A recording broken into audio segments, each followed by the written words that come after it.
Wait, what did you just say that I was going to say? You said something? Hi, welcome to Basic Training. Hello, welcome. I'm Talia. That's Jake. This is a podcast for people that need help. We need to work on that. We'll figure it out.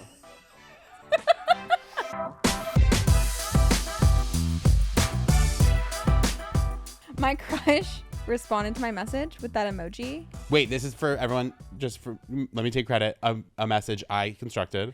That's true. Oh my God. Why did I say my message? You're so right. It was actually me. I do something I'm really good at is writing flirting messages for other people. It's a skill of mine. I'm really good at it usually too, but I really got stumped today. And Jake saved the day. And how did it go? Well, first of all, when you see the guy's message and it says seen, and maybe you like reacted to it or something too soon and you thought you'd have something to say and then you don't. So you know that they're sitting there waiting. And it's like, there's going to be a gap. That's so fucking stressful. I'm really bad under pressure that way. But when it comes to like, you should read my text with this guy from like last night. I am quick. That's one thing I have going for me with the banter, with the flirt over text. Oh boy. Wow. I'm like this. I love, it's my one thing that I have for myself. I don't think my insecurity, I do not feel quick enough on a podcast, on a stage, anywhere else. But if I'm flirting with a guy that I haven't met yet on Hinge, on Instagram DM, I will blow that guy away. I really will. Are you going to try to meet up with this person in real life, or are you going to keep it as a phone crush? Yeah, I'm going to try and meet up with him in real life, but here's the problem. How? He lives on a boat. He lives on a boat. He sent me his coordinates. Not the coordinates! Do you get I don't get seasick. Maybe. Oh my God. The coordinates is so funny. Yeah. He's like 40 knots from somewhere. I could float his boat, Lots I think. of speed, I think. Not even distance. I don't know how. He messaged me on that! What did it say? Let me read it. He's in the middle of the ocean. Oh my God. What, are you going to take a blade out there? I jump if... What's the thing from Titanic? Is that I jump if you jump? No. Jack. What is it? What is it? I'm on top of the world. I'm on top of the world. I am. This guy's so cute. I have such a crush on him. I will say that this time Talia showed me a guy and he was cute, and that's not always the case when Talia shows me a guy, I have to say. I've never liked a handsome man. If that's not true. No, that's not true. Some of them are handsome. My crushes? Yeah, I can think of. Liked? I'm thinking of one who I thought was handsome. The one that. Oh, He's handsome. I agree. He was hot. He's hot. But he had a serious problem. But he has a huge issue that we can't talk about on the podcast, but he was hot. It was in the sack. It's the problem in the sack. But literally. Yeah, he was objectively very beautiful. But yeah, if I've ever had a crush on you, that's not a flex at all. Like, work on yourself. It's not, but the guys I have a crush on usually have the best personality. If I have a crush on you, if I ever had a crush on you, take pride in the fact that you have impeccable taste in music or art or entertainment. If I'm one of these guys, I'm absolutely devastated. I'm like, I don't give a shit. You called me ugly. I don't think you're ugly, but you're objectively ugly in the eyes of the world, according to what people say about my taste. No, but it's crazy. Like, it's interesting because I was hanging out with my friend, this was a while ago, and I was like, she was seeing someone, and I was like, wait, let me see a picture of him.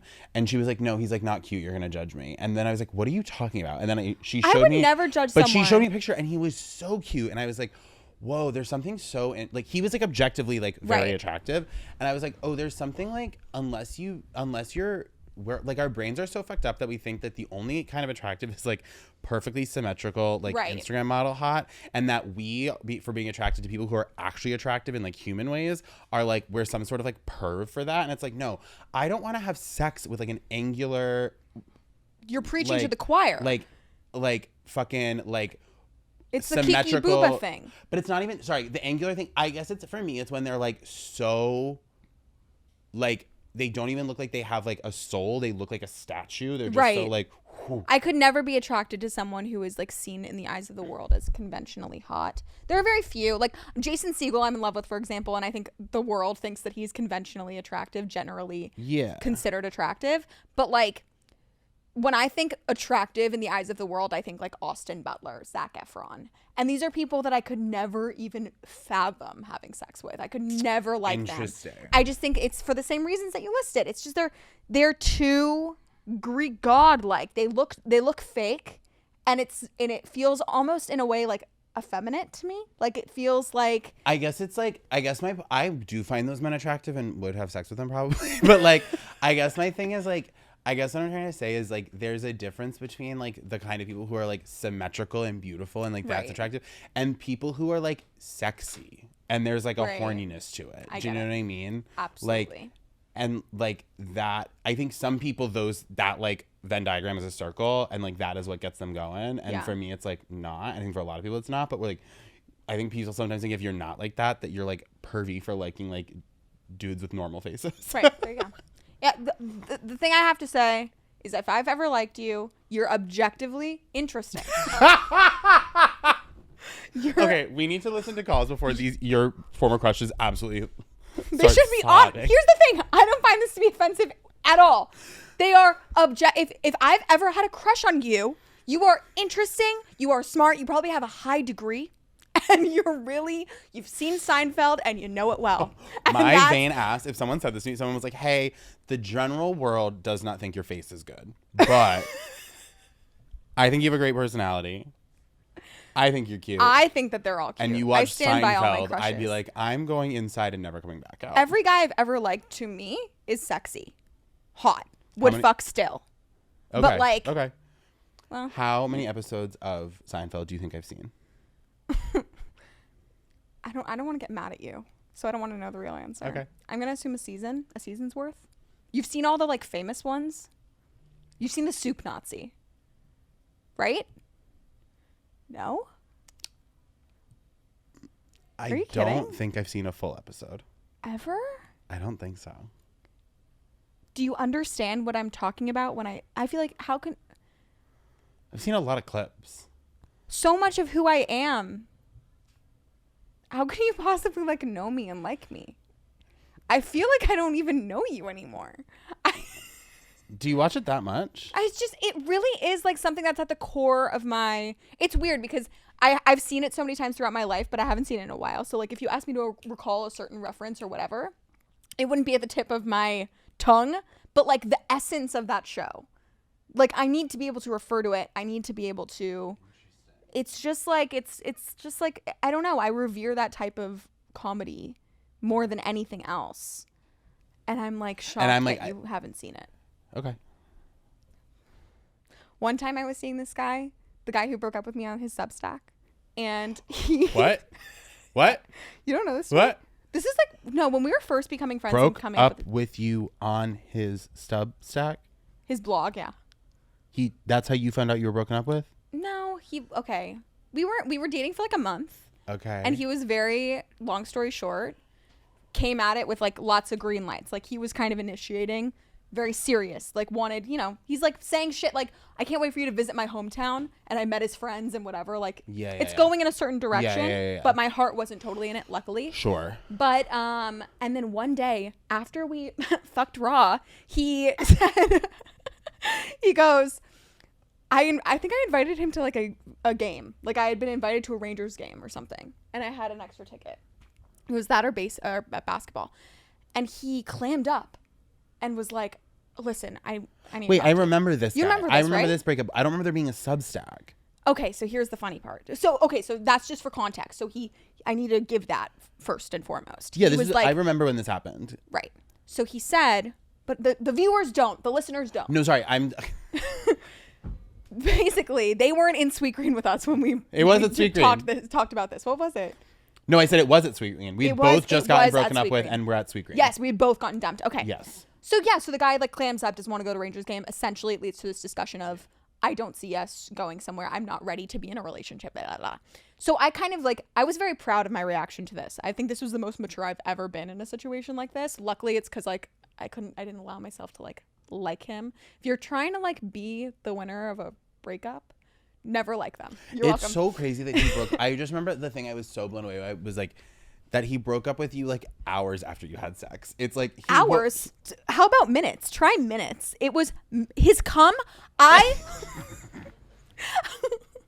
peed after he left my apartment from dumping me, and his cum dripped out of me.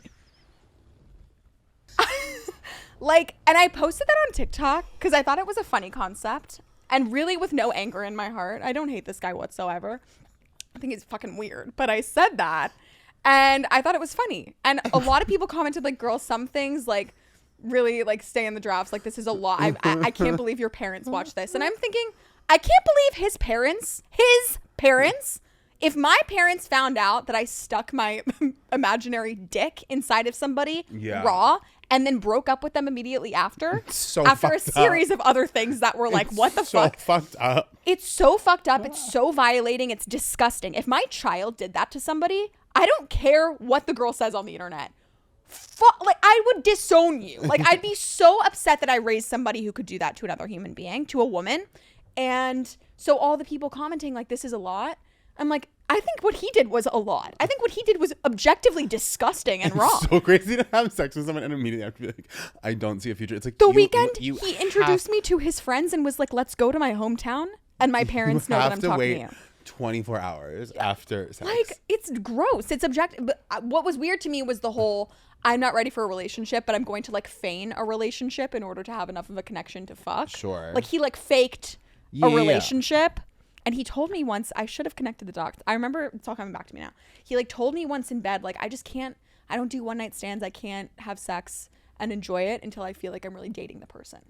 And I was like, interesting. So that's a weird way to come up. He was like girlfriend experiencing you. Yeah. So he was giving me the girlfriend experience. And I was at one of the rare points in my life that I've ever been. Like, I've been at this point 3 times in my life where I'm sitting down with a guy and I'm like, I could be a girlfriend right now. Like, I actually was. He caught me at a time where I was like, into it. When does the Substack get involved? Oh, I'm sorry. I'm getting carried away.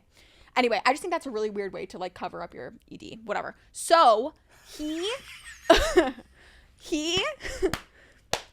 had written, he wrote a Substack. He had a blog, right?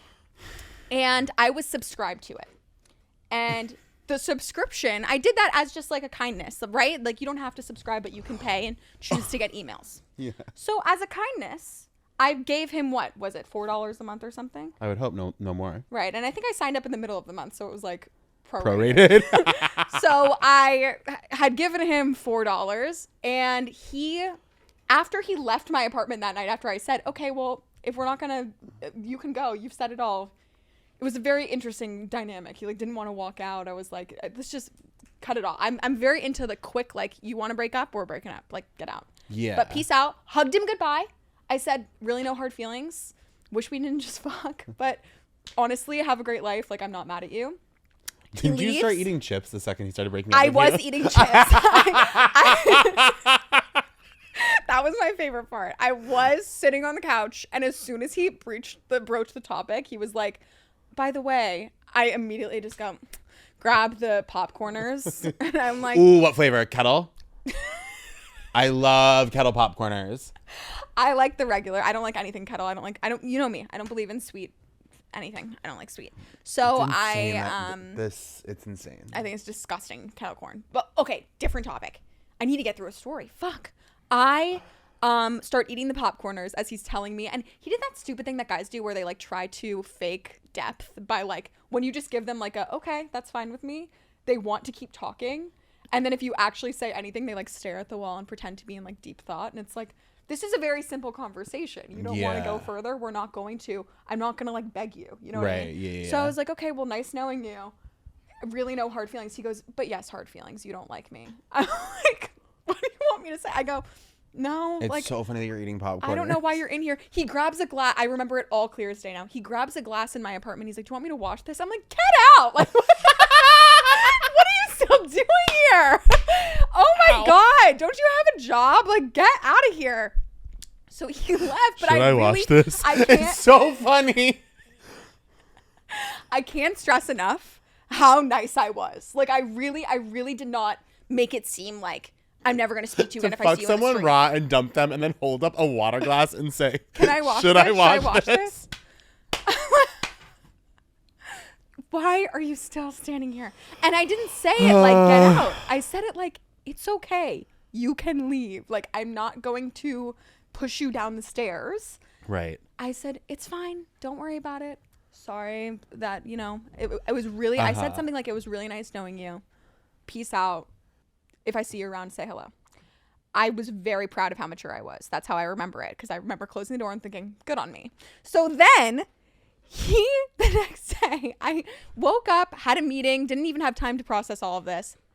I get an email from his Substack, and it says, you have been unsubscribed from the Substack, right? And it sent me a return, like, invoice thing, return receipt for like $1.60. Wait, can I ask a potentially horrifying question? Sure. Do you think he did that because he wrote about you on the Substack that day? No, because you can read the Substack. That was my first thought. I'm like, what, did he like not want me to see something? So I go and check. He didn't write about me at all. Wait, you can read the Substack without paying for it, so you pay for it out of the good of your heart? I thought it was like text-based, as a kindness to support. I was a patron of the arts. I wanted to support him. I understand. We were talking, and he was like, yeah, you can subscribe for like for extra stuff or something. He was like, oh, you get a notification, or you get like a shirt in the mail once a year. I don't fucking know what it was, okay? So I gave him an extra like $4, and I got the prorated return of like my $2 back. That's incredible. And I was like, it was so like dramatic. Like, what was this intended to do? Like, here, take your $1.65. I wronged you. I don't deserve it. Like, what are you trying to? Was that it, or was it like? To be fair, I would be glad though, because it would be annoying for. I would be annoyed if I had subscribed to them. Be like, there's no way to unsubscribe. That's not going to look like I'm like fuck you. When it's I hadn't thought about I forgot I was subscribed. I woke up and was like, I didn't think about his Substack. Sure. You know what I mean? It was just such an insane. It was so funny. Like, I sent a screenshot to everyone I know. I was like, guys, invested a month. My return, $1.65. My friend once went on a date. And they got drinks, and it was like not a great date. And when she was in the car on the way back, he paid at dinner. And then when she was in her car home, she got a text from him that was like, "Hey, I think we can both agree that wasn't great." And then he Venmo charged her for half of the dinner. Okay. That's here's crazy. The thing with that. You know, it's absolutely insane, but here's the thing with that. When you do that to a girl, you're asking to be a meme. Because what I'm going to do immediately is get on Twitter and post it. And I'm going to, if I don't have any kind of platform, what's going to happen is that's going to circulate with all of the people who know you. It's going to get around. I'll pay the money. I have a friend. You know how petty I am? Oh, I wouldn't pay. Oh, I would never pay. Well, actually, here's what I would do. Ow. I have a friend who, and then I promise we'll get to the questions. I have a friend who invited me out to drinks, and the place was cash only. So he wound up taking out money and paying for a couple people's drinks that were what? Oh shit! I have to Venmo my friend for drinks last night. That is a reminder. Cool. You're welcome.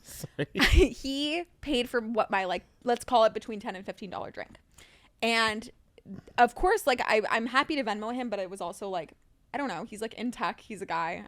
I'm a girl. We've been friends for a while. We've like paid for each other's shit. I'm always weirded out about people like Venmo requesting me for under like $20 when it's like the type of friendship where we're always. I'm the same way. I like the give up. Yeah, I love that. It's like, I'll get you next time. You know. But not everyone's like that. But it's not everyone's like that. I prefer. And usually it's the people who make the most money that are not like that. Like people who grew up with money. The people who grew up with money are very stingy, and they're always going to Venmo request you down to the cent. That's it. That's the rule. But so this guy Venmo requested me, and I genuinely did. Like, I wasn't upset. I had every intention of paying it, but I forgot. And the next week, Roe v. Wade was overturned. Oh, no. And the day that it was overturned, he cancels his request, and he I guess he didn't remind me. He Venmo requested me again for the same amount. He was like, hello, knock, knock, pay me. And I was in a mood that day, okay? Rightfully so. I was really not happy. And what the fuck, the least you could fucking do as a person who's still considered a human being by the government is maybe let me have this one. Let me have my $11. Or just wait 2 days. Or wait. Okay? Or wait. It was for $11. I remember it was between 11 and like 15. So. Yeah, that's annoying. I decided to Venmo him back like 25. And I go, here, clearly you need to put food on the table.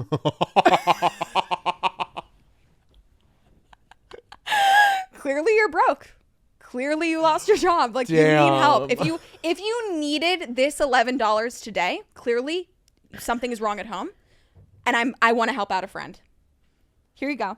Wow. I threw in a little extra. I said, get yourself some dinner. You need to eat tonight, babe. I can tell. Are you still friends with this person? We haven't spoken since. But like, there's no beef on my end, honestly. Yeah, like, it sounds like there's probably beef on his end. I don't know. I think it's like if I saw him, he'd say hi. Like, we just haven't run into each other in a while, and we haven't made plans. But it has been a year since Roe v. Wade, so that's how I know it's been a year since we've like actually hung out. No, there's really no beef. Shout out to him. Okay, wait, should we go to questions? Yeah, let's do it. Hi, I have a question about whether or not I'm the asshole. I feel pretty good about my stance, but, you know, love to have another opinion. Cool. So this is in regards to losing my best friend of 14 years and maid of honor. I had 8 months to plan a wedding. My father-in-law passed in December, so that's why it was a quick plan. First offense was buying her own bridesmaid's dress that I did not approve of. I gave her 8 months, gave her one color to pick from, and basically said, do whatever you want. But I still let her wear the dress that she bought. It's custom made for her, wrong color. Besides that, it was a destination wedding, and we had a trip planned with her beforehand, but she last minute dipped out because she had to work, which she's like a nanny, so she's like helping a kid with homework over Zoom. And then, yeah, completely unhelpful during the wedding day and everything, but, you know, spent so much time and money to make this thing happen for our family. And later, after the wedding, my husband had like a bridezilla moment, and he didn't apologize to her. I asked him to, but he didn't want to, so it's on him.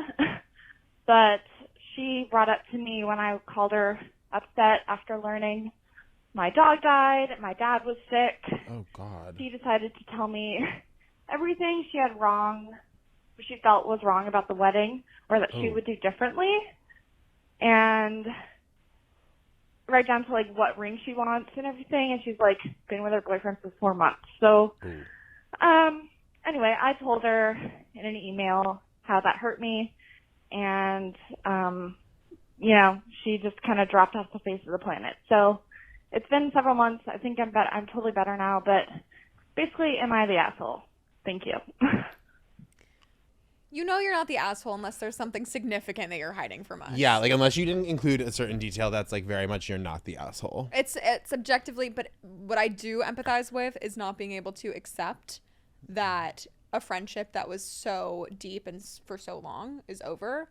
Female friendships, like just platonic friendships. Yeah. Breaking up those, I've had those be way more painful than any sort of breakup I've had. Like I still to this day have friends that I know that it was the right thing for us to like be out of each other's lives. Like we'd outgrown each other and that's normal.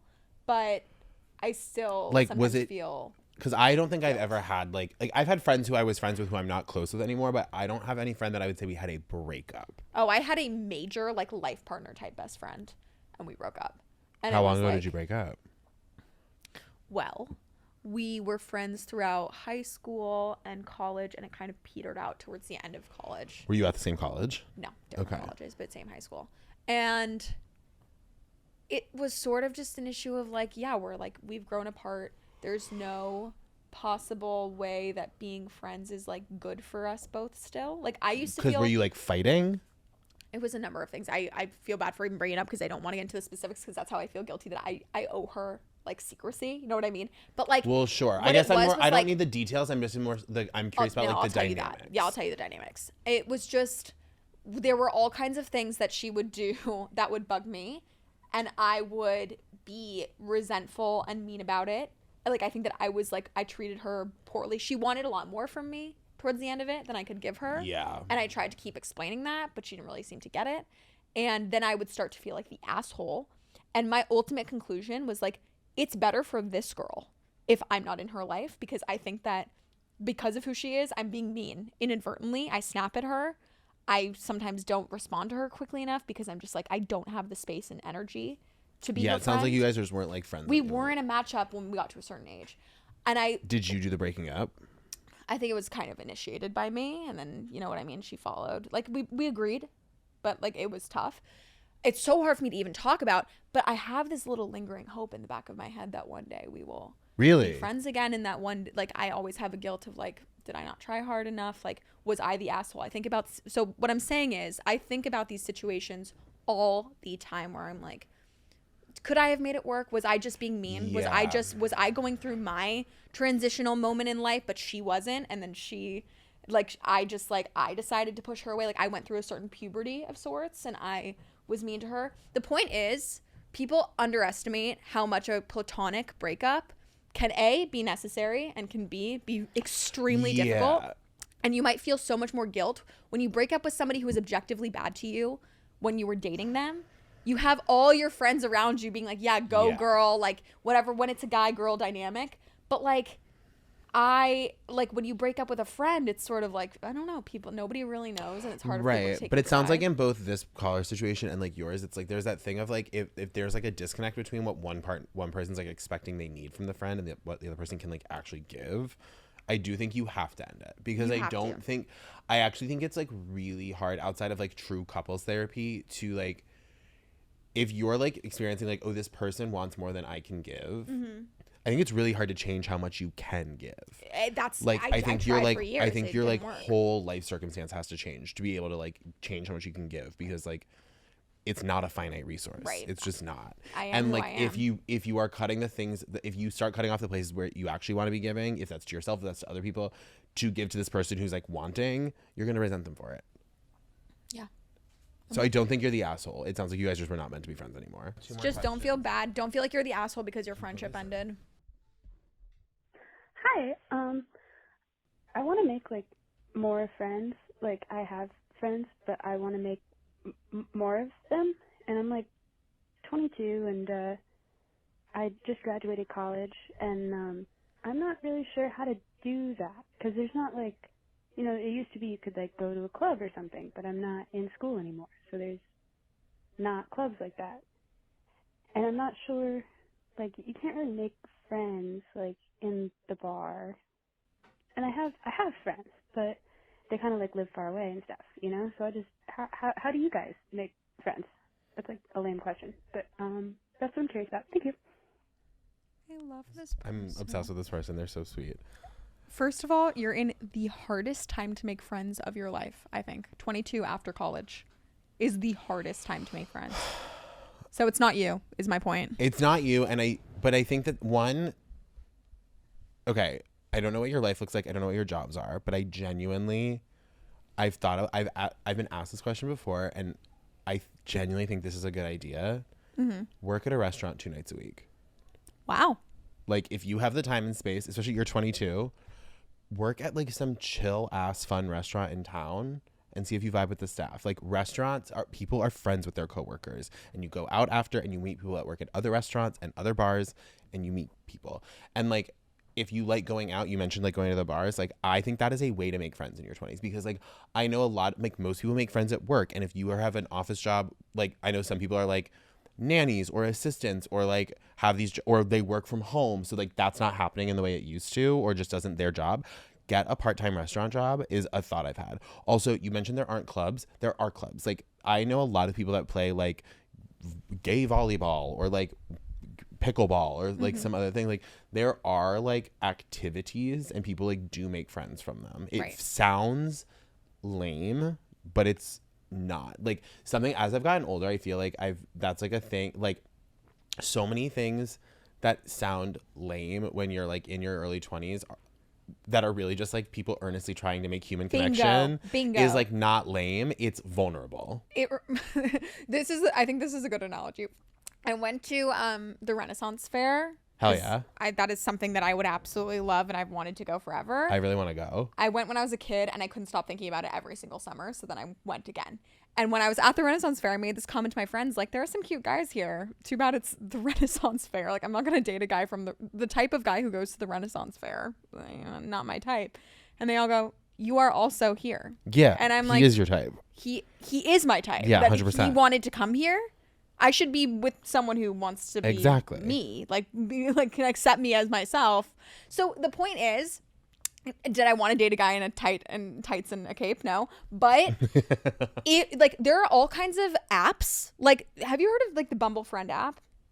Yeah, I have. My first thought when I saw that app was like, how sad that people like need it to make friends. Then I was sitting in my bed alone one night and I legitimately go, I wish there was like an app where I could like meet a new friend.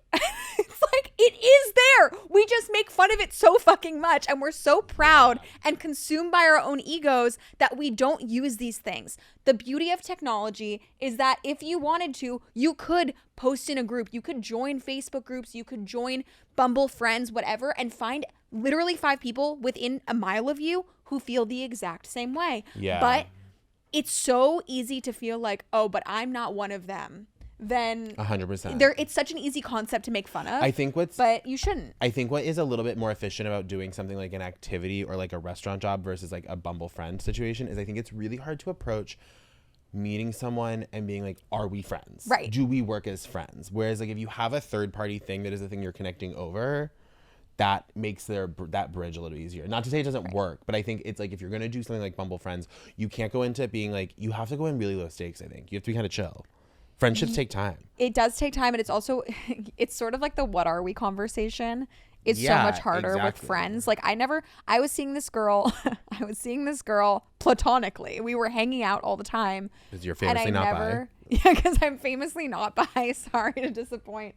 But I was seeing this girl who we had so much in common. We just really clearly enjoyed each other's company. Yeah. And it became like an automatic thing that we would like ask to hang out. And then my birthday rolled around. And I don't like to have a big birthday. I wanted to have like 5 friends at Margaritaville. And I just didn't know if I should invite her. I talked to the person who introduced us and they were like, you're friends. And I'm like, we've never had the conversation. Like, are we close enough to? But it's really weird. But this is a very friend-centric I know. episode. I've had a lot of like, I've definitely had situations like I have a lot of, especially from like doing comedy, like I have a lot of like people who I'm very friendly with and we DM on Instagram. And like, then there's like let's start texting instead of DMing. Right. And then like, I'll do like a thing where I'll be like, I'll text them once to hang out outside of like seeing each other at shows. And if they like don't bite, I'm like, okay, then I know that's where our like friendship extends to. Like, I know that's where the border is. Right. Absolutely. Yeah. I'm with you. I don't know. Okay. I think that you should use what's available to you. And that is the advice. One last question. Woohoo. Oh. Woohoo. What's wrong with it?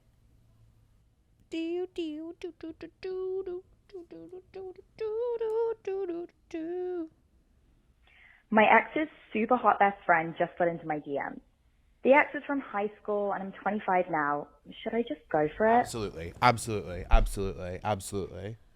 Exes from high school don't count. Yeah. 25? 7 years ago? That's a different president. That's a different decade, maybe. Yeah, no, whatever. Go. Do it.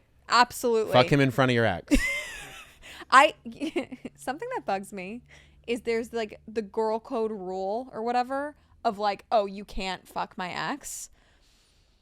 I always see movies like this and stuff where it's like, oh, it's been like, 5 years and like, oh, you could never fuck my, and it's like, life is life. And like people always say like, oh, there's a billion fish in the sea, you couldn't find another guy. And it's like, well, you're all in the same community, you hang out all the time, like of course somebody's gonna get a thing. I also, do you know what's interesting to me about it? I'm like, when girls make a big deal about that, or guys, I guess, I'm like, is it not embarrassing to you to not be over your ex? That's an embarrassing thing to be. Right. After, I don't want to sound callous. After I'm going to say 3 to 6 months, it's like kind of, unless it's like a devastating situation, it's like you need to be moving on, right? You need to be in the process. However, but there's a very special type of like friendship, like your closest friends. My closest friends know if they ever saw like my college ex in public, like, and they were going to hook up, like I would never speak to them again. It is that bad that it's like, too much. Like it's an unspoken, like, we are sisters. Like you can't do this. It's not because I'm not over him. It's because like, it's about our friendship. It's not about me and him. It's about us. Loyalty to me. You need to show loyalty to me. Is it loyalty or just like because like this would fuck up the friendship and the friendship's so important, don't fuck it up? Yeah. I guess that makes more sense. But I'm talking about like, okay, guy that I hooked up with or guy that I dated in high school, that wasn't like a serious, like the guy didn't like cause me a detrimental Right. heartbreak. I wasn't talking to these friends the whole time about like, how am I going to survive? These are girls, like their loyalty to me isn't like, people, just because you fucked somebody doesn't mean that you claim dibs on them forever. Yeah, it's not and the people moon. do act like that, and it's like, I guess that's whatever. the, if like someone devastated you, your friend shouldn't want to have sex with them. They shouldn't be attracted to that person. Like I wouldn't, if it was the person that I guess I get that. devastated my friend, it would just feel, I know, Right. like there are people that my friends liked in high school. I know that they're way over those people, but I would never touch them. It's just like, because I know like how deep their relationship was. I would never be able to enjoy sex with them, and I wouldn't ever want to cause any sort of tension with my best friend. But if my friend like made out with somebody in high school and there was not any sort of emotional move turmoil, on. like, come on. Like, you know Yeah, what no, what I'm for saying sure. here is do it. Are you kidding? No, you It's should not even a 100% do question. it. It's not a question whatsoever. Yeah. Just no, do it. Absolutely. And on that, that's been another episode of Basic Training. Have fun. Wear a condom.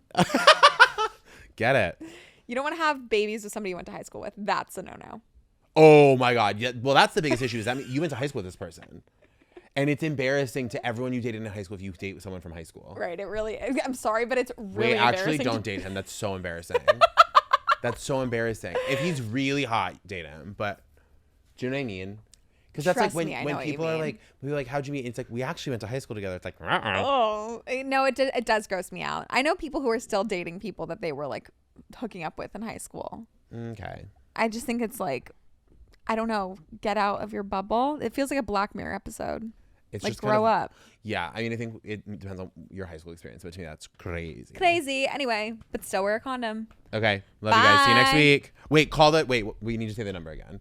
It is, wait, can I do it? Stand by, stand by, stand by. It's Remember to call Basic Training for advice and have us yell at you. Yeah. The number is 929-269-4960. Talk to you later. Bye. Mwah.